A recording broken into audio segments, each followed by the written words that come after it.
When darkness descends with the snow, the holidays, a time for joy, for family, for warmth. But sometimes the snow falls heavy, shadows grow long, and the festive cheer hides a darkness. These are true stories, stories of Christmases past, where the joyous occasion turned sinister. Be warned, these tales will chill you to the bone. The old Victorian house stood silent against the snow-laden landscape. Inside, the Blackwood family bustled, preparing for their annual Christmas Eve gathering. Laughter echoed through the halls, momentarily masking the home's inherent eeriness.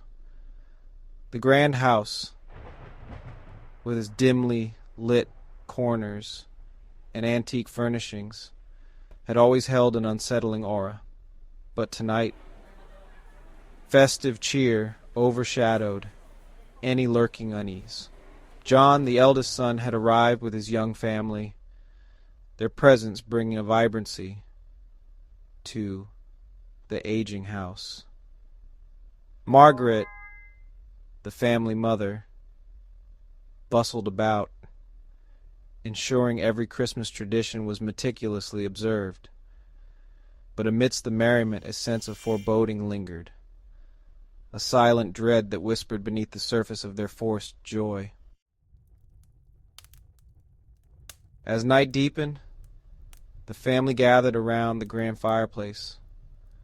Stories were shared, carols sung, and gifts exchanged.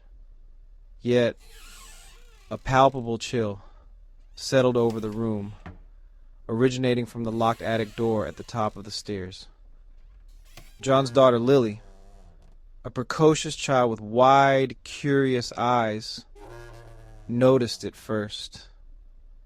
Her gaze kept returning to the door, her innocent face etched with a growing unease.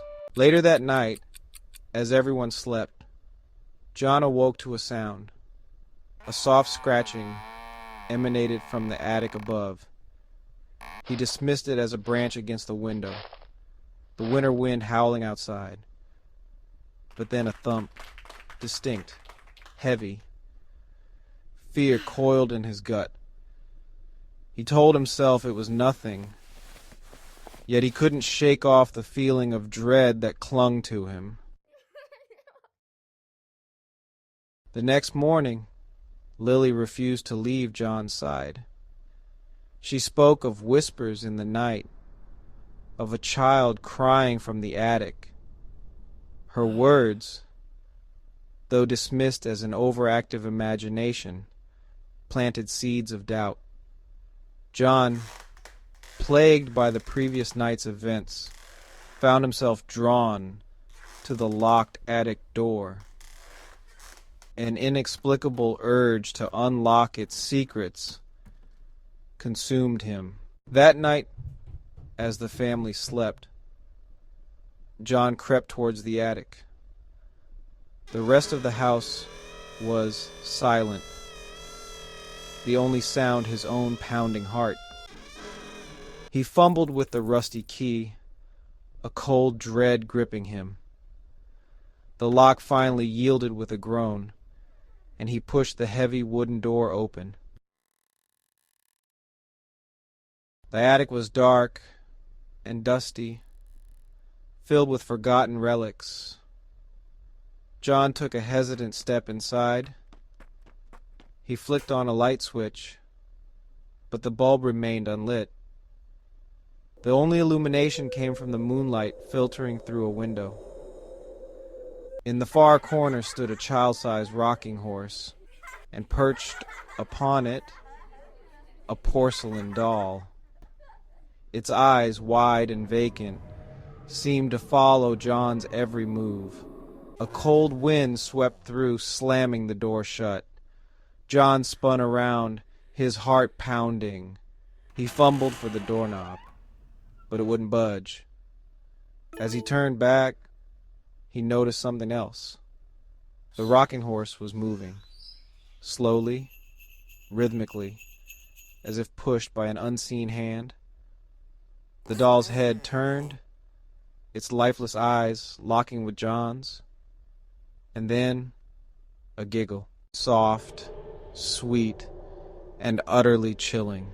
It was then John realized Lily hadn't been imagining things. He wasn't alone. The city was alive with Christmas spirit, but inside her small apartment, Eleanor felt utterly alone. Her family lived miles away. Friends were busy with their own celebrations. This year, Christmas felt more like a burden than a celebration.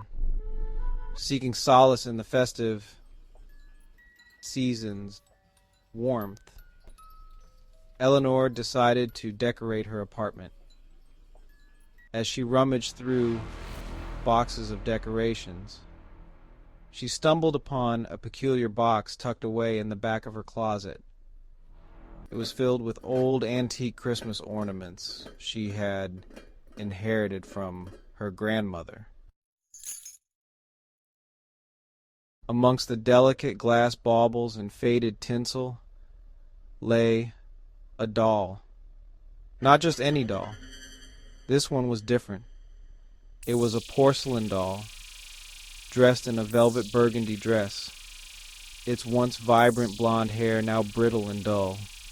Its eyes, two faded blue orbs, seemed to hold a vacant stare. Despite its eerie quality, Eleanor felt an odd draw towards it. Intrigued, she decided to hang the doll on her small, artificial Christmas tree. As she secured the doll to a branch, she felt a chill run down her spine. She dismissed it as a draft from the window, yet she couldn't shake off the feeling that the doll's lifeless eyes were watching her. That night, Eleanor awoke to a strange sound, a soft humming, like a lullaby, seemed to be coming from her living room. She cautiously made her way toward the sound, her heart pounding in her chest. The humming grew louder as she neared the living room.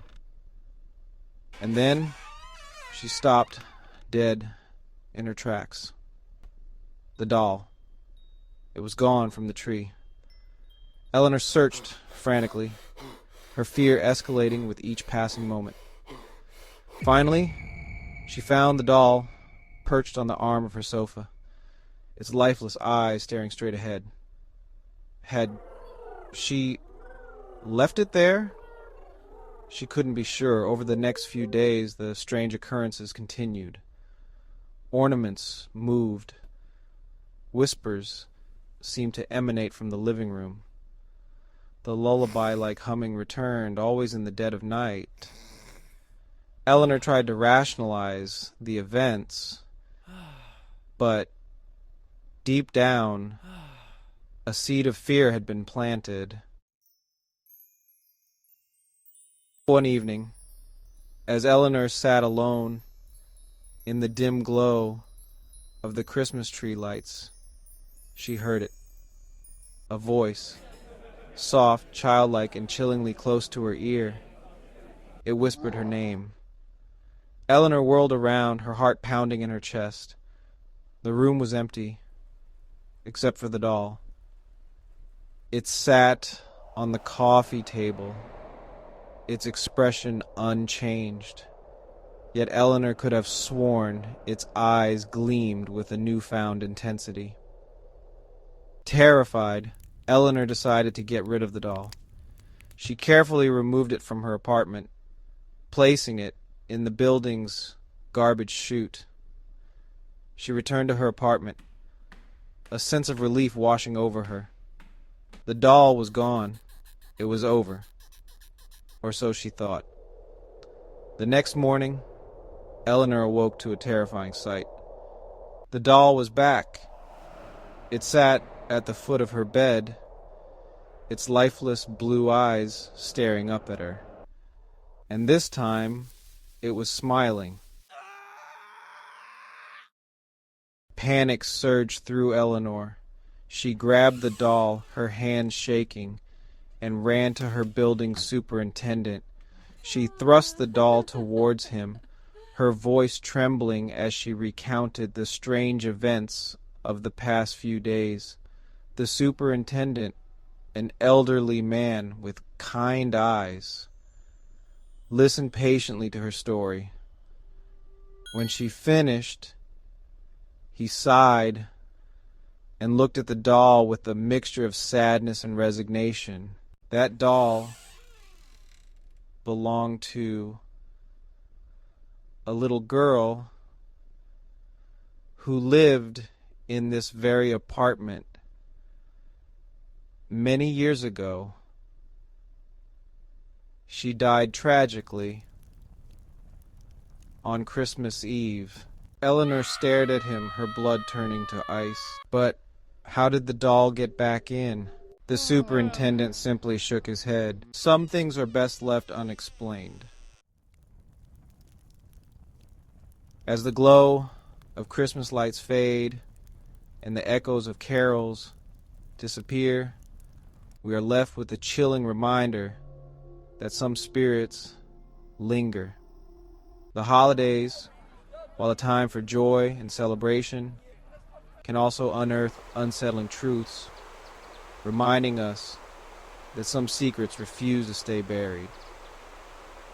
This Christmas, as you gather with loved ones, spare a thought for those who might be lurking in the shadows. Their presence, a chilling reminder that not all stories have happy endings.